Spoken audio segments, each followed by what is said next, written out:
Bahwa kehadiran Soina Sumatera Utara ini memberikan kontribusi dalam rangka tadi menggali dan menyiapkan ruang dan waktu bagi anak-anak yang disabilitas intelektual.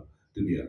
Maka secara struktur organisasi kita sudah terbentuk. Ya, kekuatan organisasi adalah apabila semua kekuatan yang ada di struktur itu sama-sama bergerak. Jadi kalau kita pinjam istilah hari ini kurikulum merdeka, tergerak, bergerak dan menggerakkan, itu pasti keren. Itu dia. Jadi Bapak sekalian, apa yang disampaikan sekretaris tadi tinggal buat turunannya lagi, cara detail lagi per bidang. Sehingga memang kita harus punya program kerja yang secara teknis itu memang bagian dari tugas pokok Soina ini. Itu dia. Maka lebih bagus, lebih cepat Bapak Ibu buat itu lebih bagus kita rangkum. Sehingga nanti program kerja ini akan kita bukukan. Dan tentu setelah ada program kerja baru kita bisa melakukan audiensi, melakukan sosialisasi. Nggak bisa kita sosialisasi, misalnya saya bawa nanti ke Pak Pejabat Gubernur, kita nggak ada menjelaskan apa itu programnya, kan nggak betul. Nah, maka yang paling utama adalah itu tadi kita persiapkan dulu program kerja kita, jangka pendek, jangka menengah, dan jangka panjang. Paling tidak 2024 ini loh program kita, gitu. Dan ini loh target kita. Tentu targetnya apa? Itu dia. Dari target ini apa output dan apa outcome? Itu dulu. Tahu usah mulu-mulu. Tadi udah bagus ini. Tahu usah mulu-mulu dulu. Tahun 2024, ya. Terus setelah itu nanti maka baru kita bisa berjuang melalui DPRD, misalnya melalui Banggar, kita akan jalan komunikasi, jalan koordinasi, ya, terus konsultasi. Kita berjuang melalui Bapeda misalnya, ya selaku ya lembaga yang menangani perencanaan program dan anggaran di Provinsi Sumatera Utara. Jadi leading sektor ini, ya. Baru kita masuk ke EPD yang paling bertanggung jawab, itu Dispora. Nah itu dia. Baru kita masuk ke OPD yang ada irisannya. Siapa itu? Dinas Pendidikan, Dinas Sosial, Dinas Kesehatan. Itu urutannya yang ada irisan. Lah baru kita masuk. Lah kalau udah pemerintah percaya, kita masuk ke stakeholder lain, misalnya ke Angkasa Pura, ya misalnya ke BUMN, ke PTPN, ini pasti masuk. PLN, Pertamina, pasti. Nah, tapi tidak mungkin ada sebuah pengakuan dan sekaligus kepercayaan kepada kita ketika pemerintah daerah saja tidak mendukung. Nggak mungkin itu. Jadi kok langsung ke Pertamina, nanti Pertamina kan akan set, wah ini aja nggak pernah, Pak Gubernur aja nggak pernah tahu itu apa Solina, mereka akan mundur. Nah maka itu tadi tahapannya. Jadi yang pertama adalah bahwa kekuatan organisasi ini, yuk kita buat program kerja. Sudah, terus itu nanti kita tetapkan untuk program tahap per tahun dulu, atau kalau bisa program 3 tahun, ya udah kita tetapkan, kita bukukan, barulah kita lakukan pergerakan. Jadi tergerak, bergerak, menggerakkan organisasi melalui itu tadi sosialisasi. Ya, lah maka kita akan mulai dari perangkat daerah yang seperti yang saya katakan tadi. Ya, jadi urutannya seperti itu Bapak Ibu sekalian.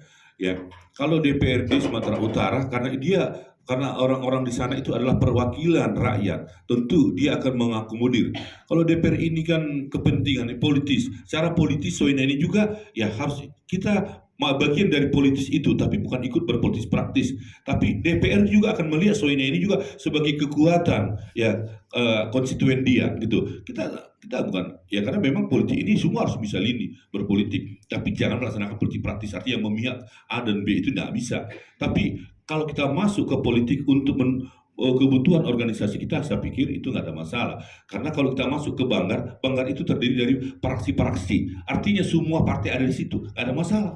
Yang nggak bisa kan memihak satu partai kan itu. Nah, kalau semua itu dia. Jadi saya pikir ini Bapak sekalian, dan itu kami sudah bicarakan dengan sekretaris. Tinggal memang kita tunggu ini. Ya, berikutnya masalah sekretariat. Sekretariat kita harus bikin pelang. Nah, kita ini malu kalau nggak ada ya seperti inilah. Malu-malu apa kita ini? Langsung buat pelang. Di mana sekretariatnya? Ya dibuat sebentar di CLB ini aja. Kebetulan saya kepala cabang, karena ini wilayah kerja saya juga. Sini saya bertanggung jawab untuk itu. Lah nanti kalau kita udah kuat, baru kita cari tempat. Itu dia. Tapi di sini harus ada pelang, harus dibuat itu sekretaris langsung aja. Itu dia. Terus nanti di sekretariat itu adalah bidang perlengkapan. Apa inventaris yang dibutuhkan untuk sekretariat? Itu tanggung jawab. Ya apa misalnya? Ya minimal ada komputer lah satu, ada printer satu, minimal lah dulu. Minimal ada meja satu, tempat duduk. Ya kan? Kalaupun nggak ada ya udah di lantai pun nggak masalah. Ya kan? Itu dia. Itu dulu harus kita mulai. Ya. Terus kita Bapak Ibu sekalian, organisasi ini kan kadang menunggu menunggu gitu. Kalau ada itu kan tugas koordinator lah, perubahan-perubahan cara berpikir gini yang harus kita lakukan. Jadi kadang-kadang kita harus paham organisasi ini ada kesibukan kawan, kita pahami aja lah. Kalau kita ada waktu lakukan ya, karena kadang-kadang bisa apa yang di luar pemikiran ini, apa yang terjadi besok kita nggak tahu. Maksudnya begini, kadang-kadang kita aktif ya kan, aktif misalnya bidang A, dari keaktifan kita ini bisa sadar atau tidak sadar, ini bisa membawa kita ya, menggerek kita kepada hal yang lebih baik lagi dari masa depan atau karir. Kita nggak tahu. Kadang-kadang harus berani memulai sesuatu. Jadi kalau kita menunggu nanti itu yang harus kita lakukan. Jadi artinya konsolidasi penguatan organisasi itu kan harus kita lakukan ya. Jadi melalui rapat-rapat koordinasi, ya rapat-rapat kerja, rapat evaluasi, udah pasti itu. Tapi itu semua bisa dimulai kalau sudah ada program. Nggak mungkin kita buat rapat kerja, rapat koordinasi, nggak ada program apa mau dirapatkan. Ini. Jadi saya nanti menghimbau kepada kita semua supaya bidang-bidang menyelesaikan dulu program kerjanya. Tak usah banyak-banyak, 1 atau 2 saja udah hebat itu. Ya, untuk tahun 2024 bidang prestasi dan sini apa? Itu dulu. Bidang perlengkapan apa? Bidang juri apa? Nih, itu aja dulu. Lah, baru Bapak Ibu sekalian, memang target besar kita di tahun 2024 ini, target besar kita adalah yang pertama tadi kita ingin ada pengakuan resmi dari pemerintah daerah Provinsi Sumatera Utara dan 33 kabupaten kota itu. Baru ada pengakuan resmi dari stakeholder, dari BUMN, BUMD yang ada di Sumatera Utara ini. Itu dulu. Harus mereka akui dulu aneh. Baru yang ketiga Bapak Ibu sekalian, lah ada kita sudah masuk Soina ini sudah masuk daftar untuk yang diperdebatkan, paling tidak rapat RDPK, rapat paripurna di Dewan, harus itu. Nah nanti tugas kami, sehingga nanti ketika RDP misalnya komisi terkait, katakan komisi E dengan Dispora, maka komisi E akan menyinggung Soina itu mana, kenapa? Itu harus dimunculkan secara politis, itu harus maka OPD yang terkait nanti itu. Begitu juga OPD yang ada irisan yang tadi saya katakan itu akan disentuh. Ya, bukan berarti kita mengadu, tidak, tapi kita tak melakukan pendekatan secara organisasi perangkat daerah, tapi juga tetap minta dukungan dari para dewan dengan komisi terkait. Ini yang harus kita lakukan Bapak sekalian. Saya yakin Soina Sumut ini bisa besar. Kenapa Soina yang di provinsi lain kita besar? Ingat, Sumatera Utara ini provinsi terbesar nomor 4. Nah, terus Bapak Ibu sekalian, ini kan nanti kita 2024 ini kan tuan rumah PON ke-21 ya, Sumut Aceh. Kebetulan juga saya bagian, artinya ikutlah di panitia di bidang SDM. Ya, wakil ketua bidang SDM. Artinya di Soina ini kita pasang spanduk lah. Setiap venue ada situ selamat ya kepada sukses Soina. Harus seperti itu. Kita perkenalkan. Jangan kita nuntut ke pemerintah, kita sendiri tidak pernah. Kita sendiri sembunyi. Kita apa tuh ya? Nanti berapa biayanya? Bilang ke sekretaris. Ya, kita cetak. Nah, venue yang ada di beberapa venue nanti di apa ini kita masukkan. Karena memang orang-orang pelunter LO dan workforce itu kebetulan di bidang SDM.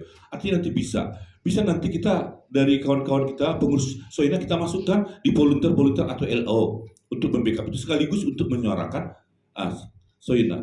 Kenapa nggak kita cetak kaos nanti?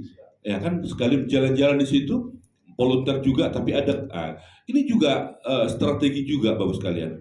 Nah, di samping media-media sosial hari ini yang memviralkan ya, jadi itu juga Bapak sekalian. Baru yang paling nanti Bapak sekalian, itu tadi yang target besar kita. Target besar kedua adalah pelantikan kita Pak. Kita harus resmi Pak dilantik pusat. Orang akan menggugat kita yang nggak jelas itu. Kapan pula itu dilantik katanya?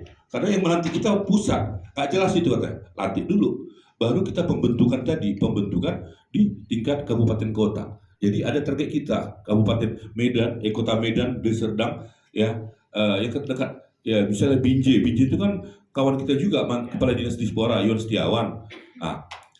Banyak lagi, itu target kita dulu. Jadi udah, habis itu nanti makin melebar, gitu dia. Maka gerakan ini nanti kalau istilahnya masif dan terstruktur, itu dia. Ini yang harus kita lakukan Bapak. Barulah nanti tersosialisasi, wah itu Soina, baru kita enak, itu dia. Nah, memang organisasi tidak ada yang langsung itu harus kerja keras, ya kerja keras. Itu yang maksudnya kita ini kan hanya suena, ya kita kan disabilitas, mana mungkin, jangan, bukan begitu caranya berpikir. Karena siapapun kita, apapun organisasi kita, tapi organisasi itu punya kontribusi terhadap bangsa itu, wah udah hebat. Ya, kita nggak pernah melihat ini disabilitas. Nah, apa bedanya disabilitas? Tadi di SLB apa tadi? Karya murni saya juga katakan itu kepada kepala-kepala SLB yang hadir tadi rakor. Saya bilang bahwa SLB itu sama dengan SMA dan SMK yang lain. Kenapa? Karena dia pendidikan formal, bukan pendidikan non formal. Sama kurikulum juga. Kalau di SMA SMP cerita apa itu 8 standar, SLB juga cerita itu. Cerita kurikulum sama. Terus kita, wah, malah kemarin di SMA 5 ada kegiatan pengolahan kinerja guru masuk ke kelas-kelas, ya. Saya tahu guru kita itu ada satu kelompok. Saya bilang ini guru-guru SLB pembina hebat, tengok pakai rompi Batak, saya bilang dibandingkan. Nah sekarang saya tanya, saya bilang Bapak Ibu boleh bangga, belum bisa boleh bangga menjadi guru SMA, ya, kalau belum melihat bagaimana sebenarnya sesungguhnya guru yang sesungguhnya di SLB pembina. Mereka bisa melatih, mengajar, membimbing, membina anak-anak yang disabilitas dengan segala macam ketunaannya. Bapak Ibu kan nggak ada hadir pun nggak ada masalah. Saya bilang kan berbeda. Nah, atau kita balik, Bapak mengajar disabilitas, orang yang disebut mengajar di SMA, mereka nggak siap. Oh nggak mampu kami Pak. Lah artinya bahwa mindset mau kita SLB mau disabilitas itu tidak perlu dipersoalkan. Yang perlu adalah apa program dan tujuan kita. Ya, dampak kita itu yang perlu. Ya, kadang-kadang kan kita itu dia. Maka kenapa banyak orang tua yang mensembunyikan anaknya karena memiliki kekurangan, memiliki banyak orang tua yang menganggap itu adalah menjadi aib. Ini yang keliru. Ini yang keliru. Nah, itu Bapak Ibu sekalian, kelirulah orang tua mengatakan anaknya itu aib, makanya anak tidak disekolahkan ke SLB. Padahal SLB inilah tempatnya. Nah, berarti orang tua kita ini tidak paham dunia pendidikan, tidak paham tentang hak ajasi manusia. Sistem pendidikan kita jelas kok, semua sama di depan untuk mendapatkan hak pendidikan yang layak dan berkualitas. Itu dia. Maka Bapak Ibu sekalian, terus Soina ini ingat, kita ini tidak hanya resmi organisasi yang mempersiapkan ada disabilitas intelektual yang untuk bisa bersekat menjadi atlet, tidak. Soalnya ini juga akan menjadi stakeholder dari SLB dan lembaga-lembaga disabilitas lain. Kita bisa menjadi pembina, bisa jadi pendamping. Itu dia. Jadi ini macam kita rubah terus semua. Jadi ini tidak hanya sekedar bagaimana mengirim atlet merekrut, tidak, tapi ini juga bisa menjadi pusat-pusat pembinaan pelatihan bagi anak-anak disabilitas intelektual yang ingin kita kembangkan. Jadi supaya jangan sempit pemikiran kita, dia kan nggak ada kelebihannya, nggak bisa kita, nggak ada lari pun nggak bisa, jangan. Jangan, tapi itu semua. Jadi fungsi-fungsi itu tadi, ya, fungsi-fungsi itu harus dilakukan sehingga Soina ini hadir tidak hanya yang terkait kepada kejuaraan atlet, kejuaraan seni atau yang lainnya, tapi termasuk juga hadir sebagai organisasi pendamping, organisasi yang memberikan kontribusi terhadap pengembangan life skill misalnya. Ini bagus sekali, sehingga orang akan makin melihat bahwa wah, Mengso ini luar biasa, dan itu harus berbeda, ya. Ini yang perlu sebenarnya kekuatan kita itu tadi di program-program di bidang-bidang tadi. Jadi kalau ini sudah clear, nanti rapat berikutnya kita tinggal rapat finalisasi kerja program kerja per bidang. Jadi pengesahan. Jadi kita bahas dulu, tuh udah ada penambahan, ada pengurangan, mungkin ada punya ide, udah selesai. Setelah itu baru kita ketuk palu, sahlah itu program untuk 2028 udah bukukan, selesai. Jadi rapat sekali lagi itu aja. Awal Februari tinggal finalisasi ya program kerja per bidang. Lah itulah tugas kita, karena harus ada progresnya. Kalau nggak nanti gini-gininya kita ini, ya. Jadi nanti kita himbau lagi di grup bahwa tindak lanjut rapat pertemuan hari ini adalah untuk rapat yang berikutnya adalah finalisasi program kerja per bidang. Jadi artinya setiap bidang itu sudah harus membuat program kerja yang harus kita finalkan di bulan awal. Karena kita mulai bergerak dari sana. Kalau nanti lama kita, itu jadi karena urutan berikutnya kan baru bisa sosialisasi. Urutan berikutnya baru kita minta dikukuhkan. Itu dia. Urutan berikutnya baru bisa kita membentuk di kabupaten kota. Kan semua itu serial itu, yang satu terputus ke bawah. Ini dia. Sampai gini nih.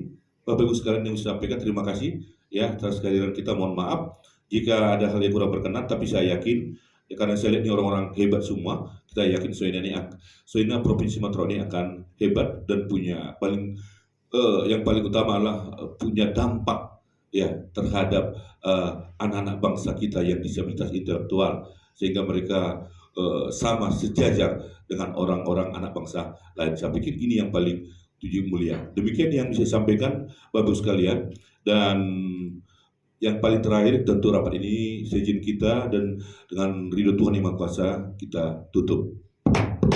Terima kasih.